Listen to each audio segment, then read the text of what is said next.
tajaajila mana kiristaanaaf dhimmoota tokko tokko jedhu keessummaa haaraa wajjin qabadhee isiniif dhiyaatee jira. Kanaaf akka seensaaf akka nu ta'uuf jalqaba irraa kaasnee yoo ilaallu tajaajila mana kiristaanaa akkamiin ibsuu dandeenya? Hiikansa maalinni hojiidha, gochaadha, ajajamuudha, abboomamuudha, deeggarsa, tola ooltummaadha, kennaadha. Hafuurawaadha kan jennu waan sadii ibsina hafuurawaadha gaafa jennu. Yeroo keenya kenninaa, maallaqa keenya kenninaa, beekumsa keenya kenninaa, ogummaa keenya, namummaa keenya kenninaa waan ta'eedhaaf. Tajaajila kana amantoota irraa maaliin adda goona? Jireenya Kiristoos tarreessineen finnu garuu waanuma gurguddaan lamaan guduunfina. Lammaffaa tajaajila inni dhugaani nama ani bilisa baheera jedhu yaaduudha. Tokkoof kennuu, lammaffaa kutannoo, sadeeffaan immoo tokkummaa yookaan immoo damma wal fakkaataa tajaajila keessatti akkamiin ibsuu danda'ama? Sadan isaaniiyyuu lakkii jechuun hin danda'a. No jechuun hin danda'a. Waldaan hunduu maqaa miidhagaa qabaatee, maqaa miidhagaa horatee, loogoo miidhagaa isaa qabaatee, hangafa Phaaphaasii wayii qabateetuma namni hunduu laayisensii baafatee in tajaajilaa, miseensa walitti qabaa, maaloo qabaa, kaayyoo qaban jedha, galma qabaa, viizhinii qabaa, miizhinii qabaa, goolii qabaa, objektiivii, taargeetii qabaa. Waldaaleen jiru. Kana gaafa walitti fiduu barbaannu walitti dhufuu dida sii galee. Walitti dhufuu gaafa diduu abalus kan isaa qabatee adeemu waan san kan qabadhee deema. Jenneetu karaa dhuunfaa keenyaa qabanne nama 5 taane jechuudha. Nama 5 bakka 50 jechuudha. Malumti lallaba keenyaa kun uummata giddu galeeffatedha. Uummata giddu galeeffate garuu jedhu hubannaa uummataa. Caasaan mana kiristaanaa kun uummata giddu galeessa godhatee hin beeku. Akka warri kaan jedhanis manni kiristaanaa hin lallabdu kan jedhu hin qaban. Manni kiristaanaa lallabarraa gargar baatee hin beektu.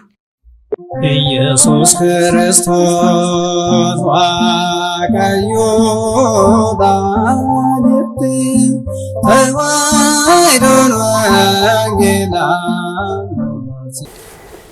መቃባ ቀልማ ከነፈሩ ሁሉ ዋቀ ተቆት አሜን አሜን ከበጀምቶታ ፊ ወርዶፍቶታ ሚዲያ ሶቶሪያ bakka garaagaraa ta'uudhaan qophii sagantaa dhimbibbaa keenyaa hordofaa kan jirtan nagaa waaqa isa jiraataadhaan akkam jirtu akkamiyyuu nageessan egaa akkuma beekamu torbaniin sagantaa dhimbibbaa mata duree garaagaraa kaasuudhaan kan siif dhiyeessu yoo ta'u guyyaa har'aatti mata duree haaraati tajaajila mana kiristaanaaf dhimmoota tokko tokko kan jedhu keessummaa haaraa wajjin qabadhee isiniif dhiyaatee jira. Keessummaan keenya Dookter Katamaa Ijaaraa jedhamu kutaa lallaba Jimmaatti itti gaafatamaa qajeelcha qunnamtii uummataati.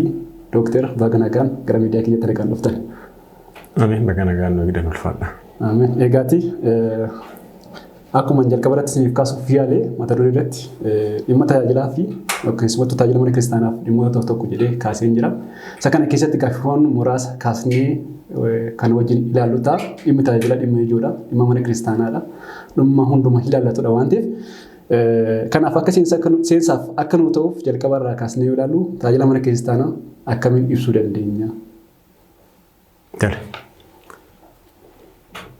Waaqayyo gooftaanii waan eeyyama isaa waan uummata keenya gara fayyinaatti geessu waan jireenya hafuuraa namaa ijaaru akka dubbannu ogummaa isaa nuuf haa kennu jalqabaa madumatti.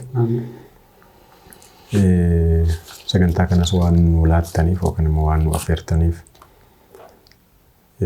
warri miidiyaa sootiriyaa ulfaadhaa waaqayyo gooftaan tajaajila keessa isiniif haa eebbisu isiniif haa guddisu jedheen hawwii gaarii isiniif qaba.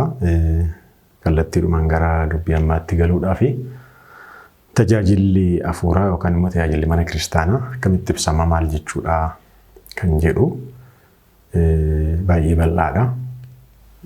Baay'ee bal'aa keessa gabaabsinee ilaaluudhaaf yaalla. Hiika isaarra gaafa kaanu tajaajila hafuuraa gaafa jennu egaa akkuma mul'atu jechoota lamarra kan ijaaramedha. Jechi inni tokko tajaajila kan jedhudha. Jechi inni lammataa immoo hafuuraa kan jedhudha. Tajaajila hafuuraa jenneetu maqaa inni sirrii tajaajila hafuuraa maaf jennaan afaan Amaariffaatiin manfasawaa galgaloota jedhama. Afaan Ingiliffaatiin spiritual service jedhama. Kanaaf tajaajila hafuuraa kan jedhu jechoota lamaan kanarraa kan ijaaramedha. Kanaaf tajaajila kan jedhu bu'uura isaarraa literaalii jecha afaan Oromootii hiikansa maalinni hojiidha, gochaadha, ajajamuudha, abboomamuudha, deeggarsa, tola ooltummaadha, kennaadha. Kun hunduu tajaajila ibsuu danda'u kallattii yookaan immoo galumsa garaagaraatiin jechuudha. Tajaajilli hafuuraas kana keessaa hin ba'u. Maal adda godhaa jecha isa lammaffaa hafuuraa kan jedhu. Tajaajilli kun tajaajila isa dhaabbilee fayyaa irraa adda. Tajaajila hawaasummaa garaagaraa irraa adda. Maaliif tajaajila hafuurawaati waan ta'eef. Hafuurawaadha kan jennu immoo hafuuraa wajjin waan wal qabatu waan ta'eef. Hafuurawaadha kan jennu waan sadii ibsina hafuurawaadha gaafa jennu. Qabiyyeensa jechuudha. Tokkoffaa kan tajaajillu hafuura. Waaqayyoon tajaajila waaqayyoodhaaf laanna tajaajila kana waan ta'eedhaaf hafuura tajaajilli suni kan gaggeeffamu hafuuranii tajaajilicha illee kan fudhatu waaqayyoon hafuura waan ta'eedhaaf hafuuraa kan jennu isa kanaaf lammaffaa nuyyuu gaafa tajaajillu hafuura keessa taanee tajaajilla. Tajaajila mana waaqayyoo, tajaajila mana kiristaanaa kan tajaajillu fooniin duwwaa miti. Kan socho'u, kan warraaqu, kan faarfatu, kan dhaabbatu qaama keenya ta'uu danda'a. Garuu sammuun keenya, qalbiin keenya, lapheen keenya maal amana waaqa isa hafuura ta'e fuuldura dhaabbannee yookaan immoo addunyaa hafuurawaa ta'e keessa dhaabbannee tajaajilaa jirra. Kanaaf hafuurawaa jedhama. Sadaffaa hafuurawaa kan jedhu bu'aa isaallee ibsa. Bu'aan tajaajila hafuuraa kennaa hafuurawaa argachuudhaaf, kennaa hafuura qulqulluu argachuudhaaf yookaan immoo waan hin mul'anne garuu waan hafuuraan amannu kennaa waaqayyoo, mootummaa waaqayyoo, jireenya bara baraa argachuudhaaf kan hojjennu waan ta'eedhaaf tajaajila hafuurawaa jennee jechoota lamaan gaafa walitti hiinuu kennaas ta'uu danda'a. Ajajamummaas ta'uu yookaan immoo ajajamuu abboomamuus ta'uu danda'a. Deeggarsaas ta'uu danda'a. Abboomamuudha gaafa jennu waaqayyoof abboomamuudha. Tajaajilli nuti hojjennu hundi isaa abboommii waaqayyooti waan ta'eef jechuudha. Kennaadha gaafa jennu tajaajilli keenya namoota wayiidhaaf oola. Gaafa lallabnu namootatti barsiisaa jirra yookaan immoo namoota barsiisaa jirra. Gaafa kenninu namootaaf kennina. Kun hunduu tajaajila hafuurawaadha waan ta'eedhaaf tajaajila hafuurawaanii doomeeniin isaa baay'ee bal'aadha. Gabaabsinee gaafa laallu garuu tokkoffaa abboomamuudha. Abboommii waaqayyoo raawwachuudha waan ta'eef jechuudha. Isa kana ibsuudhaaf qulqulluu Yohaannis Afawarqii Wangeela Luqaas boqonnaa 6:38 irratti kennaa isiniif kennama kan jedhu gaafa hiiku kennaa kan jedhu suni tajaajiladha nuun jedha. Sababni isaa gaafa tajaajillu yeroo keenya kennina, maallaqa keenya kennina, beekumsa keenya kennina, ogummaa keenya, namummaa keenya kennina waan ta'eedhaaf kennaa isiniif kennama jechuun tajaajilaati waaqayyoon biraa gatii argattu jechuudha. Karaa biraatiin tajaajila hafuurawaa gaafa jennu amanamummaa agarsiisa. Akka beeknutti amantaa jechuun amanuu fi amanamummaadha. Waaqayyo gooftaan ni amanna. Qalbii keenyatti amanna, sammuu keenyatti beekna, laphee keenyatti amanna, afaan keenyaan dubbanna. Kun amanamuudha. Amanamummaan garuu kan inni calaqqisu, kan inni mul'atu tajaajilaani. Waan amanne sana hojiirra oolchuudhaan, waan qabnu kennuudhaan. Kanaaf tajaajila hafuuraa jechuun amanamummaa yookaan ammoo paartii qaama amantaa keenyaa keessaa waaqayyoodhaaf amanamuu keenya kan ittiin ibsinuudha jechuudha. Karaa biraatiin tajaajila hafuuraa jechuun qaama waaqeffannaa keenyaati. Qaama waaqeffannaa keenyaati. Nuti amantaa keenya keessatti waaqeffannaa keenya keessatti kan waaqessinu waaqayyooni.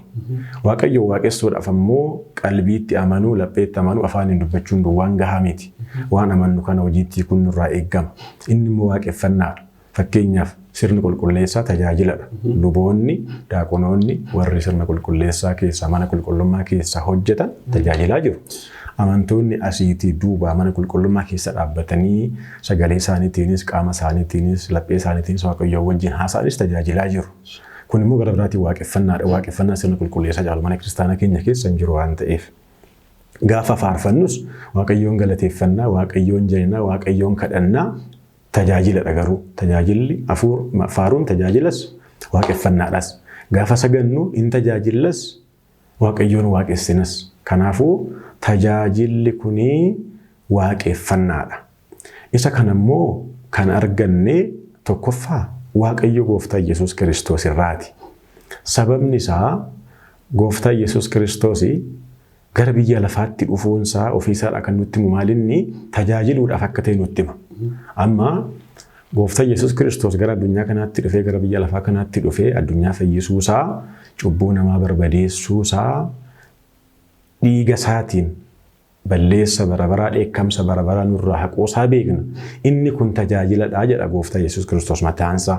Wangeela Maarqos boqonnaa 10 lakkoofsa 45 irraa gaafa dubbisnu ilmi namaa tajaajiluudhaaf akkasumas namoota baay'eedhaaf lubbuu isaa beenyaa godhee dhufuudha. Boonyaa isaa godhuudhaaf dhufe malee tajaajilamuudhaaf hin dhufne nuun jedha. Kanaaf Yesuus Kiristoos mataansaa iyyuu waan inni biyya lafaa irratti godhaa ture sun iyyuu tajaajiladhaa jechuudha. Isa kana immoo ergamoonni isaa fi qulqulloonni kanneen biroo isarraa dhaalanii tajaajilaniiru. Kanaafuu tajaajilli waaqeffannaadha, tajaajilli ajajamuudha, tajaajilli mallattoo yookaan ammoo qaama amantaa keenyaa, qaama amanamuu keenya ibsuudha jechuudha. Baay'ee bal'aadha kun hin ga'a. Bifa bareedaa ta'ee fi ifaa ta'eedhaan kan isin nuuf kaastanii asumaan itti dabalee wanta ani kaasuu barbaadu keessattuu waa'ee tajaajilaa gaafa kan tajaajilaan biraan dhibamu qaamni tajaajila sana raawwatu ni jira waan ta'eedhaaf egaa tajaajilaan eenyu jedhee yoon kaasu keessumatti asirraan wanta utuu hubatamee gadi jedhu tajaajilaa kan amantoota irraa maaliin adda goona? Warreen tajaajilame irraa maaliin adda goona? Jalqaba irratti garuu tajaajilaan eenyu akka ta'e gaafsee jechuudha irratti. Tole. Tajaajilli afuuraa kana eega jenne tajaajilaan immoo kamii jechuun baay'ee nama rakkisu yookaan immoo tajaajilaan eenyu jechuun nama rakkisu. Tajaajilaan afuuraa tajaajila afuuraa kana nama galmaan ga'uudha. Kallattiidhaan gaafa eegnu namni kamuu hubachuu kan danda'u jechuudha. Tajaajila afuuraa kana nama galmaan ga'uudha. Garuu namni tajaajila afuuraa kana galmaan ga'u nama akka kamiiti kan jedhutu gaafii guddaa natti fakkaata. Kontentii isaa guddaani tajaajilaan afuuraa eenyudha? Faarfataadha, lubaa, daaqoniidha, lallabaadha tajaajilaan afuuraa. Kun duwwaan garuu gahaa miti. Isa kana namoonni beeka. Tajaajila afuuraati abalu jennee himuudhaaf kiraayiteeriyaa yookaan immoo ulaagaa kwaalitii wayii qabaachuu qaba jedhee yaadaan qaba. Yaada kan koo duwwaa miti kitaaba qulqulluutu akkas jedha waan ta'eef jechuudha. Kanaafuu gaggabaabsinee tajaajila afuuraa jechuun nama akkamiiti eenyu gaafa jennu inni jalqabaa tajaajilaan afuuraa nama Kiristoos hin fakkaatudha. Nama Kiristoos hin fakkaatu. Maaliif jennaan tajaajila afuuraa kan tajaajilee keessumaa kakuu haaraa keessatti tajaajila isa fayyinaa, tajaajila isa haaraa, tajaajila qulqullaa'uu, tajaajila jireenya bara baraatti nama geessu kan jalqabe kan nuuf hundeesse daandii kan nuu saaqe Kiristoos akka amma jennetti jechuudha. An tajaajiluun dhufe malee tajaajilamuun dhufne jedheera waan ta'eef tajaajileeras waan ta'eef gooftaan. Kanaafuu nama Kiristoos fakkaatutu tajaajilaa afuuraati amma. Nama Kiristoos fakkaatu jechuun maal jechuudha? Kiristoos maal fakkaata ture? Har'as kaleessas jechuudha. Keessumaa kaleessa gaafa biyya lafaarra deddeebi'aa ture gooftaa Yesuus Kiristoos akkamittiin tajaajilee maal fakkaata? Jireenyi isaa maal fakkaata ture waan jedhu jireenya Kiristoos tarreessineen finnu garuu waanuma gurguddaan lamaan guduunfina. Inni tokko aarsaa kaffaluu yookaan immoo qabsuurani kan inni guduunfamu. Aarsaa kaffaluu isaati. Gooftaa Yesuus Kiristoos biyya lafaarra waggaa 33 ji'a 3 jiraatee jenna. Waggaa 33 ji'a 3 jiraate kana keessatti akka fooniitti gaafa laallu, ija fooniitiin gaafa madaallu guyyaa tokko jireenya qannoo inni jiraate kitaabni nutti himu. Guyyaa tokko akkasittiin gammadee, akkasittiin bashannanee kan jedhu ammaatti hin argine. Yeroo inni rakkatu, yeroo inni kadhatu, yeroo inni warra rakkataniif boo'u, yeroo inni aarsaa kaffalu, yeroo inni jibbamu, yeroo inni ari'atamu, bakka namoonni akka dhaqu hin barbaanne yeroo inni dhaqu, yeroo inni hamatamu argina. Kuni maaliidhaan golobama ree? Qabsuudhaan golobama, gidiraadhaan golobama. Lammaffaa jireenyi Kiristoos maaliin golobama? Jaalalaan golobama. Gidiraan inni fudhate, qabsuurri inni argisiisaa ture, gaarummaan inni argisiisaa ture hundisaa maal ibsuudhaaf? Jaalala gongaa isa Kiristoos isa Waaqayyoon ilma namaatiif qabu sana ibsuudhaaf. Kanaaf tajaajilaan hafuuraa Kiristoosiin fakkaachuu qaba eega jennee waan baay'ee keessaa waan lamaan kan qabaachuu qaba jechuudha. Kana jechuun tajaajilaan hafuuraa har'a addunyaa kanarra jiru namni lallabu, namni faarfatu, namni sirna qulqulleessaa gaggeessu, lubni daaqoniin lallabaan faarfataan Gammaduu hin qabu, nyaachuu hin qabu, dhuguu hin qabu, uffachuu hin qabu jechuu keenya miti. Jechuu keenya miti. Gaafa uffannus, gaafa nyaannus, gaafa dhugnus, gaafa gammannus, gaafa gaddinus garuu nuti kan Kiristoos ta'uu keenya beekuun irraa eegama. Lammaffaa jaalalaan qajeelfamuun irraa eegama. Jaalalaan gaafa qajeelfamne jaalala keessa ogummaa baay'ee jira. Maaf jennaan jaalalli hunduma amanaa jedha kitaabni qulqulluu Yohaannis ergaa isaa keessaa. Jaalalli hunduma amanaa. Jaalalli kasoodha gadi jedhaadha. Jaalalli hin shakku, jaalalli of hin tuulu, jaalalli waan gadhee yaadu, jaalalli garaagarummaa obbolootaan barbaadu, jaalalli waan gaariitti gammadaa jedha. Kanaaf tajaajilaan hafuuraa inni Kiristoos fakkaatu inni dhugaan nama jaalalaan gaggeeffamu, nama jaalalaan bulu, nama jaalala hordofu ta'uu isarraa eegama jechuudha. Yoo akkas goone Waaqayyoon jaallannaa deebinee immoo akka ofii keenyatti immoo obboleessa keenya jaalachuu dandeenya waan ta'eef. Kanaafuu tajaajilaa inni dhugaan jalqaba nama Kiristoos fakkaatudha jechuudha. Lammaffaa tajaajilaa inni dhugaani nama ani bilisa baheera jedhu yaadudha. Tajaajilli bilisummaadha. Garbummaa miti. Tajaajilli kakuu moofaa keessas tureera. Abbootiin keenya gurguddoonni warra akka Henook duwwaa miti. Addaam irraa jalqabnee namni yookaan immoo abbaan tajaajille hin jiru abboota jennee warra waamnu keessaa.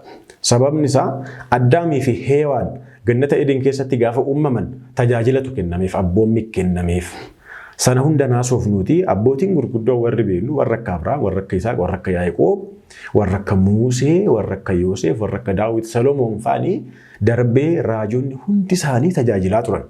Tajaajiluu bira darbanii mormi isaanii tajaajilaaf gorra'amee wareegamanii, ajjeeffamanii, hidhamanii, gidirfamaniiru. Tajaajilaa turanii jechuudha. Haa ta'u garuu tajaajilli inni kakuu moofaa sunii fi tajaajilli amma tajaajilli hafuuraa kun tokko miti. Maaliif jennaan qulqulluu Phaawulositu lammaffaa Qorontos boqonnaa 3 keessatti lakkoofsa 6-7 gaafa dubbisnu wal dorgomsiisa. Tajaajila isa kakuu moofatii fi kan kakuu haaraa wal dorgomsiisa. Tajaajilli inni kakuu moofaa tajaajila garbummaati. Tajaajila abaarsa keessa ta'anii tajaajilanidha. Isaaniyyuu abbootiin keenya qulqullaa'anii dhugoomaniiru. Isaanuu gatii argataniiru. Tajaajilli inni bara abaarsaa inni kakuu moofaa eega eebba nama agarsiisa ta'e gara dhugummaatti nama fida eega ta'e tajaajilli inni fayyinaa inni kakuu haaraa akka nama qulqulleessaree jedha. Kanaaf bilisummaadha argitee isa kakuu moofaa keessatti kan dirqamaati. Tajaajilli isaaniiyyuu akka erbee abaarsatti lakkaa'amaa ture. Yaa gorra amanaa ajjeeffamanii gidirfamanii haa hidhaman malee tajaajilli suni kan akka erbee abaarsaati. Cubbuu qabu waan ta'eef. Amma garuu nuti Kiristoostu erbee abaarsaa sana nurraa tarsaasee waanjoo garbummaa sana nurraa buusetu isin bilisaa nuun jedhe. Nuti bilisummaa keessa dhaabbannee tajaajilla amma. Namni tajaajilu bilisummaa isaa nama beeku ta'uu isarraa eegamaa jechuudha jalqaba. Kana akkamittiin mirkaneessina? Yoo xiqqaatee kitaaba qulqulluu keessaa waa lama fuunee mirkaneessina. Tokkoffaa kakuu moofaa keessa gaafa laallu namni hunduu ni beeka. Waaqayyo gooftaa Yesuus Kiristoos Museen warra Israa'el gabrummaa Gibxii keessaa akka inni baasuu fi dhaqiitii Fara'oonitti dubbadhuu jedheen. Maal jedheen dubbadhaa anuunan sodaadhaa jennaani akka na tajaajilaniif uummata koo gadhiisi jedhii ittimii jedhe. Akka na tajaajilaniif uummata koo gadhiisi jedhii ittimii jedhe. Kanaaf uummanni Israa'el Waaqayyoon tajaajiluudhaaf jalqaba gadhiifamuu qabu.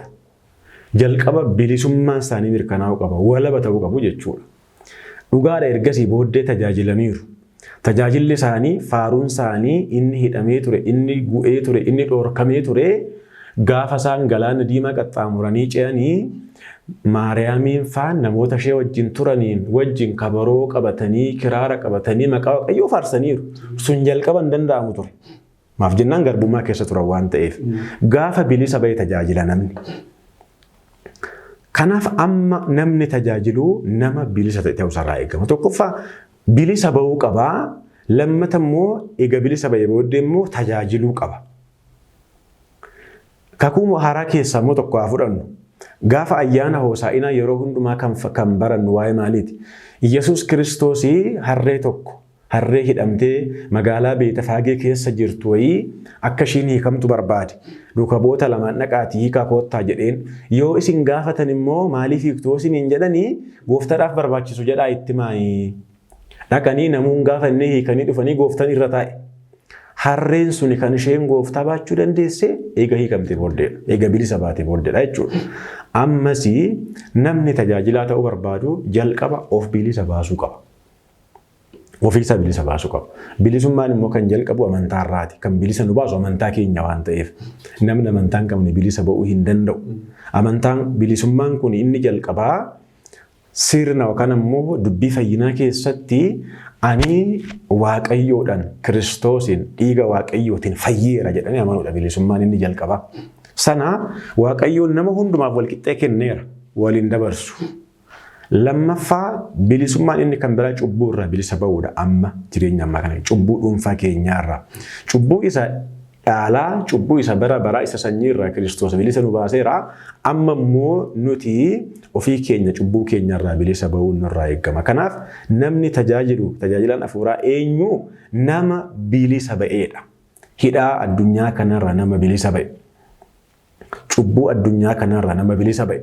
Yookaan nama gaabbii gale. Yookaanas immoo nama gaabbitti amanu ta'uu isarraa eegama. Yooman cubbuu qabaadheeyyuu Waaqayyo gooftaan cubbuu koo naa dhiisa jedhee nama gaabbii galu tajaajilaan. Yoo akkas hin taane tajaajiluun iyyuu hin danda'amu waan ta'eef jechuudha. Hin danda'amu waan ta'eef. Kanaafuu tajaajilaan tokko nama Kiristoos fakkaatu. Lammaffaan nama bilisa of baaseedha. Namni kana hin taane tajaajiluu hin danda'u. Hawwii duwwaa ta'uu danda'a. Deddeebi'uu danda'a. Dhadhaabbachuu danda'a. Garuu Waaqayyoon tajaajilaa hin jiru. Tajaajilli keenya bilisa ba'uu, bilisa of baasuu irraa jalqaba waan ta'eef jechuudha. Ayyee, barsiisa keenya. Dooktar Katamaa baay'ee bifa bareedaa ta'eedhaan kan isin nuuf kaastanii. Egaa waa'een tajaajilaadhaaf waa'een tajaajilaa hafuuraa gaaffii ta'a jedhee yaadu. Egaa asuma keessatti immoo wantoonni hubatamuu qabanii dhimmoonni murteessoon ni jiru. Waa'ee tajaajila hafuuraa kanaaf jechaadha. Isa kana wajjin walqabsiisee gaaffiiwwan yookaan dhimmoota bu'uuraa sadiin kaasaa gaaffii kana keessatti isheenis maalidha jechoota ni kaasuu barbaadu tokko of kennuu, lammaffaa kutannoo, sadeeffaan immoo tokkummaa yookaan immoo galma wal fakkaataa. Tajaajila keessatti akkamiin ibsuu danda'ama galma wal fakkaataa. Tajaajilli mana kiristaanaa keenya isaan kana giddu galeeffatee kan tajaajilamaa jirudha. Miriitti gaafatamummaan tajaajiltoota amma. Ishee kana akkamitti nuuf ibsitu?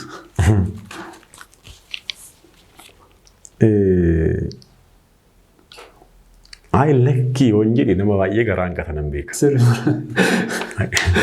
Tajaajilli hafuuraa keenya of kennuu irratti kan hundaa'edha, kutannoo irratti kan hundaa'edha jedhee afaan guutee akkan hin dubbanne dhugaa jirtu na daangessa. Kana darbee immoo galma wal fakkaataa qabna ammoo waldaanis hedduu jiru hundumtuun tajaajilaa kanallee adda addaa. Sadanuu qabxii sadiin qaban. Tokko of kennuudha, lammaffaan kutannoodha, sadaffaan immoo galma waloo wayii. Shared goal, common goalii wayii qabnaayedha. Sadan isaaniiyyuu lakkii jechuun hin danda'a. No jechuun hin danda'a. Garuu guutumatti yoo lakkii jedhe immoo nama baay'ee garaan qatamaaf jenna. Tokkoffaa namoonni garaa of hanqatan nama lama. Tokkoffaa nama dhugumaan tajaajilu jira. Of kennee kutannoodhaan kaayyoo waloo saba Waaqayyootiif ta'u qabatee kan tajaajilu jira waan ta'eedhaaf natti mufata.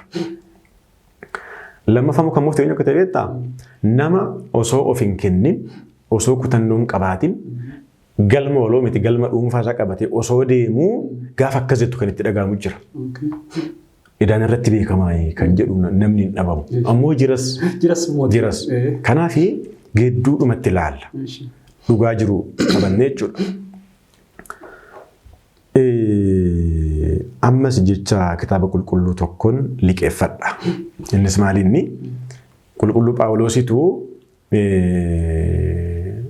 maal jedhaanii Ximootiyoosni ergaa Ximootiyoosiif barreesse lammaffaa boqonnaa 4 lakkoofsa 5 irratti Akkas jedha. Ati garuu waan hundumaa daangaadhaan raawwadhu.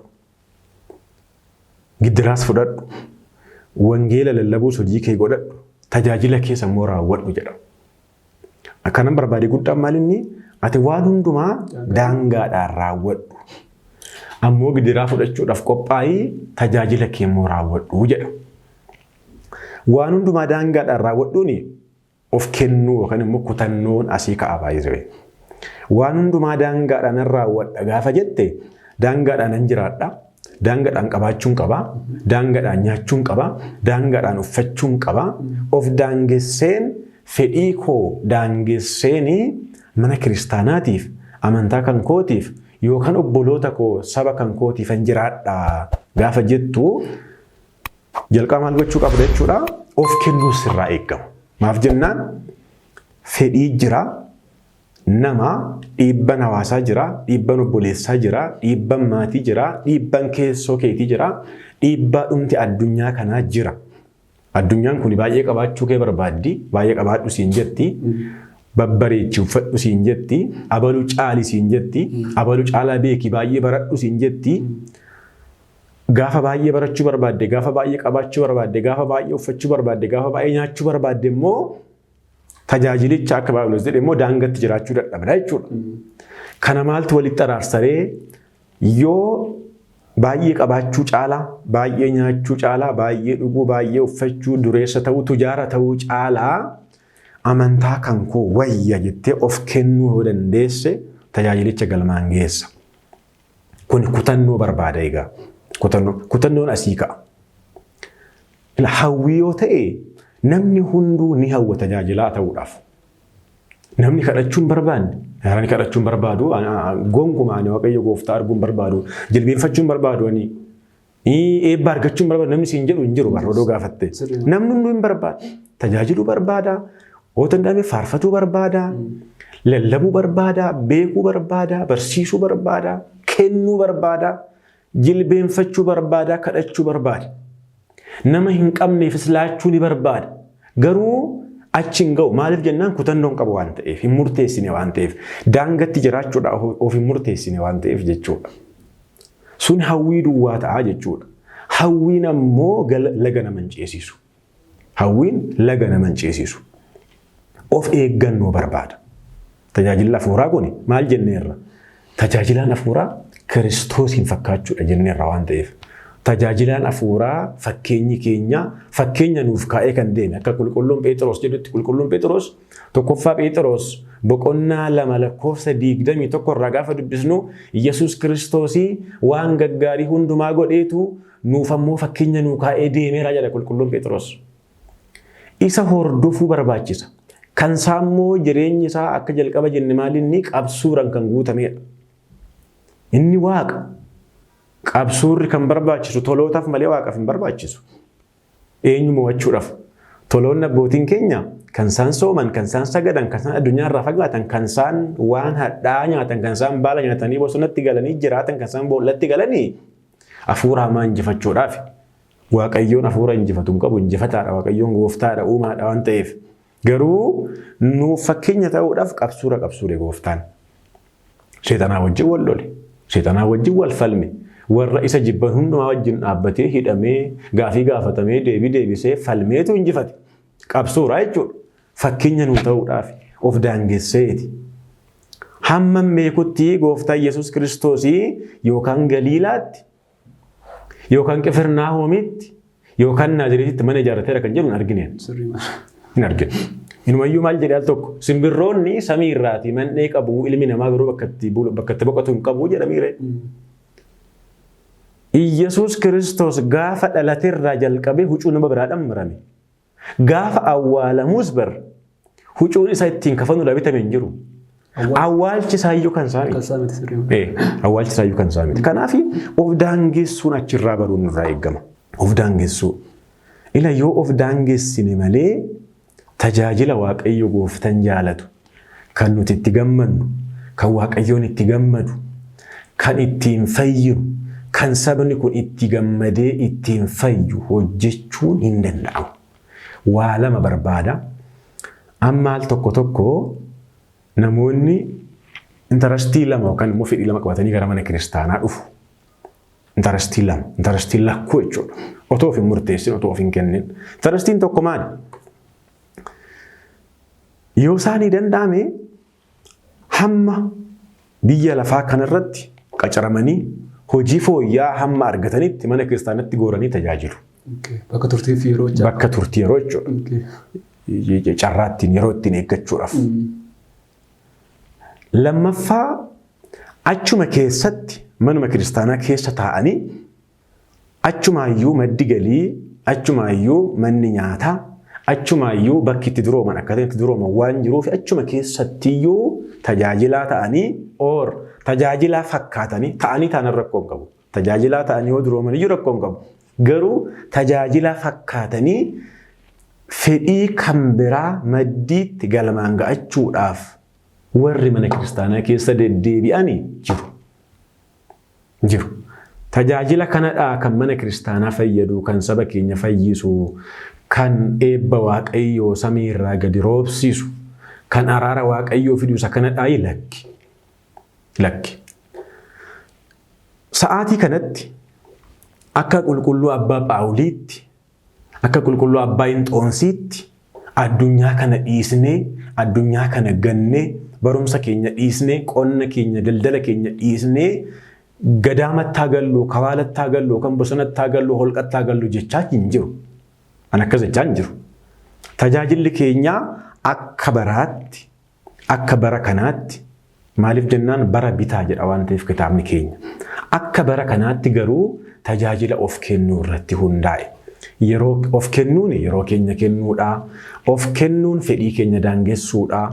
Of kennuun qabeenya argachuu qabnu dhiisnee manni waaqayyoo, namni waaqayyoo akka daandii qajeelaa argatu, akka guddatu gochuudha. Kan biraa kutannoodha. Kutannoon ammoo rakkoo keessatti jabaachuudha. Rakkoon namatti dhufaa, gidiraan namatti dhufaa, hin jibbamuu, hin arrabsamuu, hin ari'atamuu, hin tuffatamu. Kana hundumaa fudhachuudhaaf jireenya keenya waaqayyoof laannee, waaqayyootti laannee. Sababni isaa qulqulluun Phaawulosii isinii gatiidhaan bitamtaniirtu waan ta'eef isin kan keessan miti, kanaaf foon keessaniin, qaama keessaniin waaqayyoon tajaajilaa jedha waan ta'eef. Ani bitameen jira. Ani hoolaa waaqayyooti. Namni hoolaa bitee horsiisu, namni maallaqa itti baasee hoolaa bitatee yookaan oolfatee kan bobbaasee galchu, kan hidhee hiiku, kan bishaan obaasu, kan marga itti haamu, kan eegu, kan galgala galchu, kan kunuunsu bu'aa maleedhaa. Hoolanii yookaan gabbattee foon taati, yookaan gurguramtee maallaqa taati, yookaan immoo dhaltee horti. Kanaaf hojii qabdi jechuudha. Hoolaan hojii hin qabne hin jirtu. Nuti immoo hoolota waaqayyooti. Kanaaf hojii qabaachuun nurraa eegama. Gatiidhaan bitamne waan ta'eef jechuudha. Kanaaf kutannoon barbaachisaadha. Inni dhumaa qabxiin guddaan dagatamuu hin qabne tajaajilli keenya galma waloo qabaayyee. Dura galmi tajaajila maalinni kan jedhu ilaaluu barbaachisa. Galmi tajaajila maalinni? Mana kiristaanaa keessatti namoonni dhuunfaan ni tajaajilu, gareewwan garaagaraa ni tajaajilu, waldaaleen ni tajaajilu. Inni guddaan caasamti mana kiristaanaa, inni guddaan inni bu'uuraayyuu ni tajaajila. Tajaajilli kun hundi isaa maalinni kaayyoonsaa? Kaayyoonsaa tokkoof tokko mootummaa waaqayyooti. Tokkoof tokko. Hangaafan tajaajilu tokkoo fi mootummaa waaqayyoo dhaaluudhaafan. Lammata immoo namoonni ni tajaajilus mootummaa waaqayyoo akka isaan dhaalaniif. Bitaanis haa ta'u mirgaan tajaajilli kunii dhumni isaa, galmi isaa mootummaa waaqayyooti. Guddaan jechuudha. Kun dibaabee isa guddaadha. Achi jala galmi garaagaraa jira. Fakkeenyaaf manni kiristaanaa keenya haa guddatu. Misoomuu qaba manni kiristaanaa. Tajaajilaan baay'achuu qaba. Namni barachuu sarraa eegama. Sirni mana kiristaanaa, bulchiinsi mana kiristaanaa ammayyoomuu qaba, bilchaachuu qaba, lafa qabachuu qaba. Manni kiristaanaa kuni humna qabeettii ta'uu isaa irraa eegama. Addunyaa kana keessatti dhiibbaadhaan kan oofamtu osoo hin taane dhiibbaa kan gootu ta'uu ishee irraa eegama manni kiristaanaa jennee tajaajila. Kuni galmoota galma guddaa keessa jiranidha. Galmi waloo kuni nama hundumaaf galeera akkan jenne jalqaba waan baay'ee jedheen jira.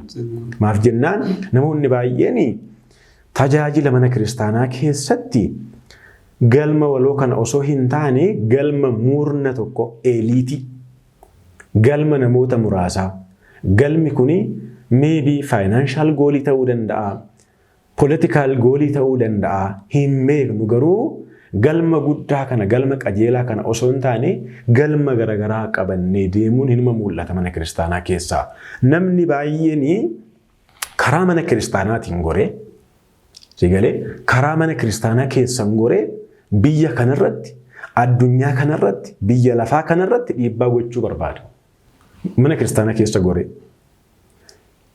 dhiibbaan kun otoo dhiibbaa qajeelaa ta'e rakkoon qabu dhiibbichi dhiibbaa galma tajaajilaa irraa foon qolee kan biyya lafaati yookaan immoo kan fooniiti waan ta'eef jechuudha. Maybe amma yeroo baay'ee kan mul'atu galma yookaan immoo kaayyoo diinagdee fi kaayyoo siyaasaati. Mana kiristaanaa keenya keessa goramee deemamaa kan jiru jechuudha. Karaa hundumaanuuti dhugaa jirudha waan ta'eef jechuudha. Kuni mana kiristaanaa balleessa, mana kiristaanaa xiqqeessa, mana kiristaanaa burjaajessa kiristaanota dadhabsiisa.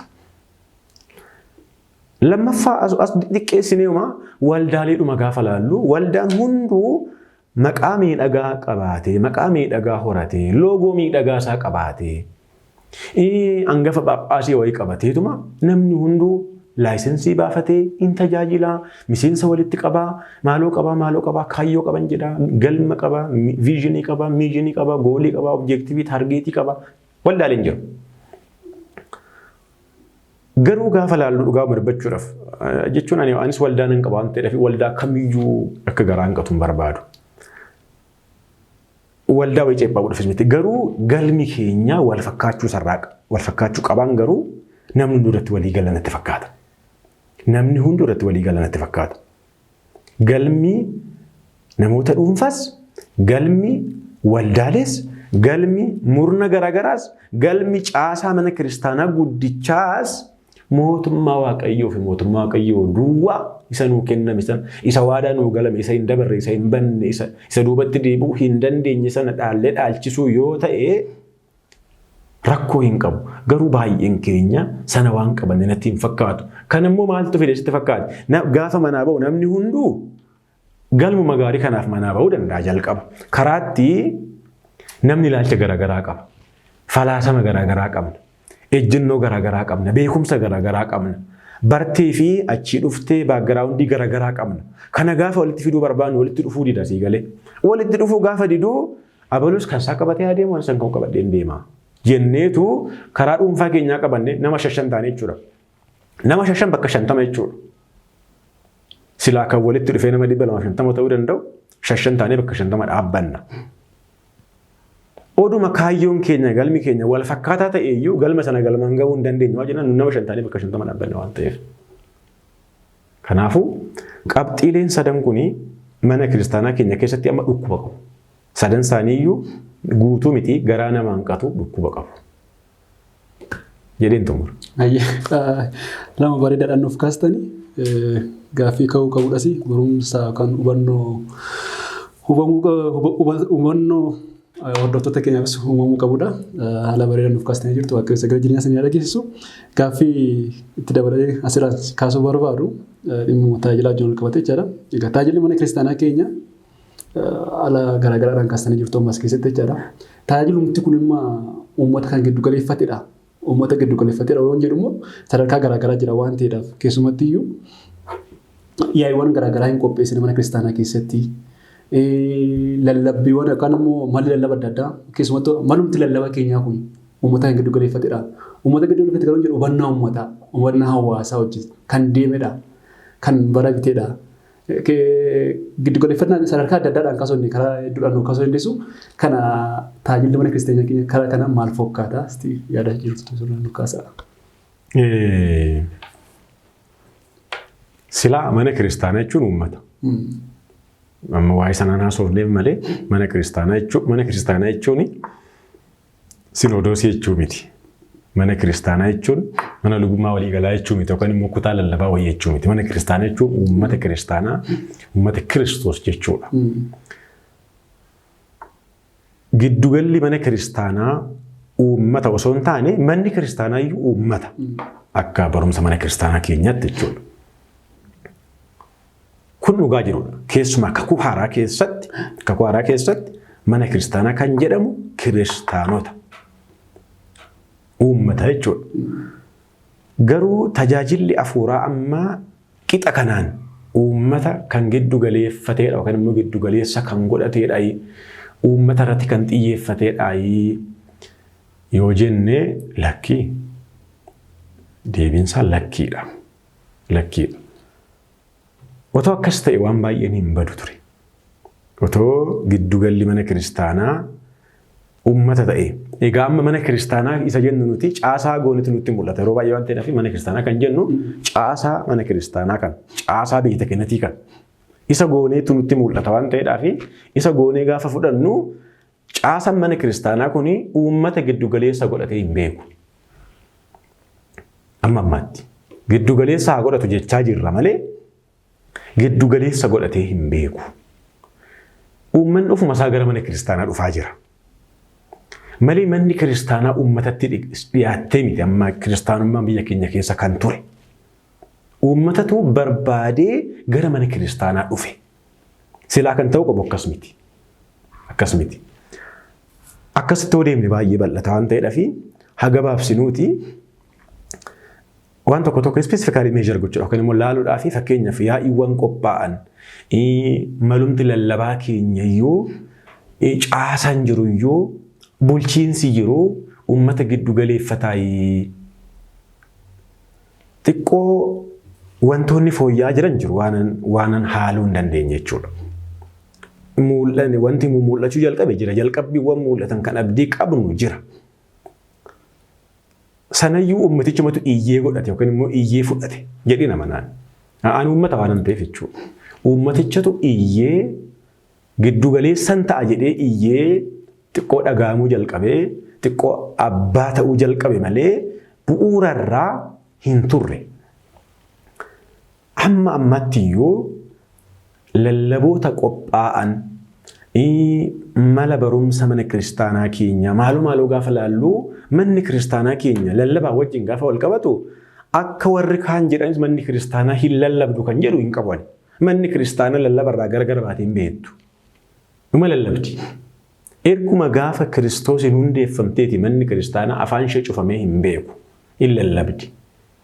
Akkaataan itti lallabaa turte garuu mana qulqullummaa keessatti kan daanga'eedha. Yookaan immoo beeta maqdasii keessatti kan daanga'eedha.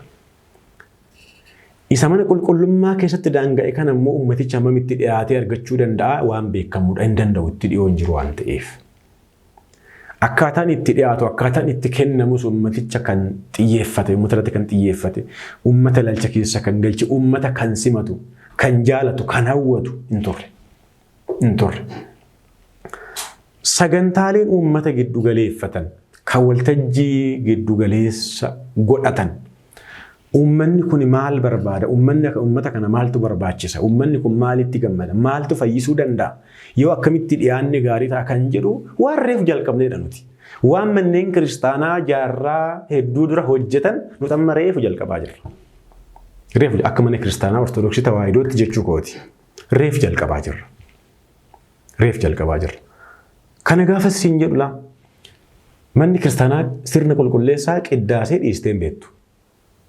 Achi keessa lallabni jiru jira. Manni kiristaanaa sa'aataatii digwaa, tsooma digwaa, maahileetii, kidaanii dhiistee hin beektu. Achi keessa lallabni jiru jira. Garuu akkaataa uummataa ta'utti kennamaa hin turre. Kan daangessee tokko afaani.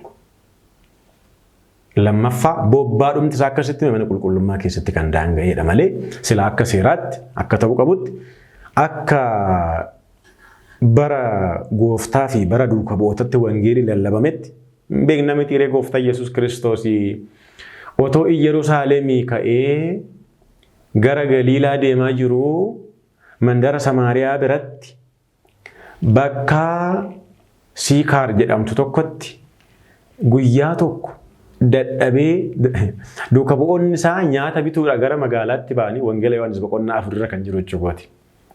Duuka bu'oonni gara magaalaa dhaqan nyaata bituu Inni ammoo deemsa waan deemeef dadhabeetu qarqara bishaan qarqara boolla bishaanii wayii taa'ee jedha.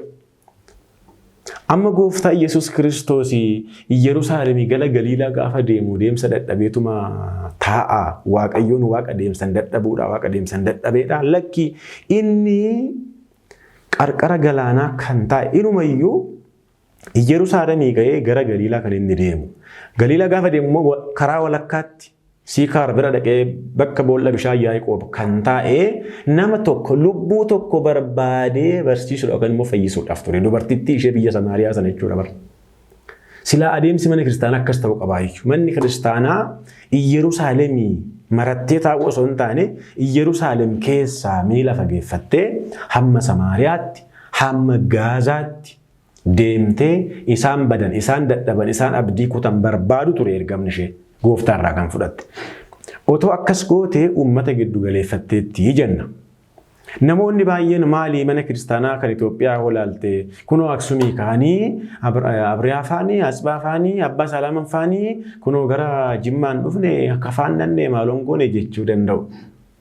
Mana qulqullummaa muraasa nu ijaaraniiru isaan seenan isaan hin dagatu qulqulloota sana. Garuu nuti amma waa'ee wangeelaadha kan laasaa jirru. Wangeeladha kan laasaa jirru.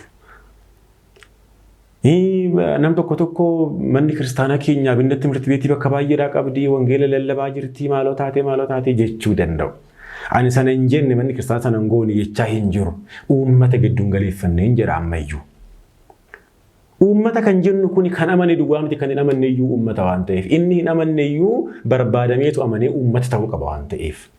Rakkoon keenya maal inni uummata kan jennu warra amananii gaabbii galanii fooniif dhiiga gooftaa nyaachuudhaaf qullaa'anii warra dhufan duwwaa warra mooraa mana qulqullummaa keessatti walitti qabaman duwwaadha. Nuti uummata kan jennu yeroo baay'ee sana duwwaa miti uummanni. Waaqayyo gooftaa Yesuus Kiristoos tiksee gaariidha waan ta'eedhaaf wangeela Yohaannis boqonnaa 10 irraa akkuma laallee hoolota baay'ee asii nan qabaa garuu hoolota baay'ee immoo alaayyuu nan qabaa jedha bara. Hoolota baay'ee sana barbaaduu qabdu turte manni kiristaanaa uummata giddu galeessa godhatte. Kanaafan akka jechaa jira malee manni kiristaanaa tajaajilan beektu lallabduu isaa warri alagaa alaa jedhan sana jechaa hin jiru. Namni hunduu akkasitti akkanaa hubatuun barbaadaa jechuudha. Ayyee dabarsaa keenya galatuma. Dhimma kana keessumatti yoonis waatti dabaluu kan hin barbaadu. Keessumattuu bara kana keessatti manni kiristaanaa keenya jechuun Bani kiristaanaa hanqina hin qabdu akka olii gadaatti ofii isheetti hanqina hin qabdu. Gini warreen ergama ishee fuudhanii jiran keessattuu sadarkaa biyya keenya keessatti hanqinoonni isaan mul'isanii noormaalii waan horree jirtu sana qabatanii taa'uu fi ishee iskuulatti xiyyeeffannaa isaan taasisaa jiran yeroo ammaa kanatti qaama biraa haalaa dabaluu irratti wantoonni hojjetamaa jiran hin jiru. Even namoota warra keessaa qabachuutti illee hanqinni yeroo hedduu mul'ata. Kanaaf anis kan kaasuu barbaade giddu tajaajilichi uummata kan giddu galeeffatedha kan hin jedhe kanadha. Egaati kutaa jalqabaa keenya bifa kanaan gaaffiiwwan kana kaasnee irratti mari'annee jirra.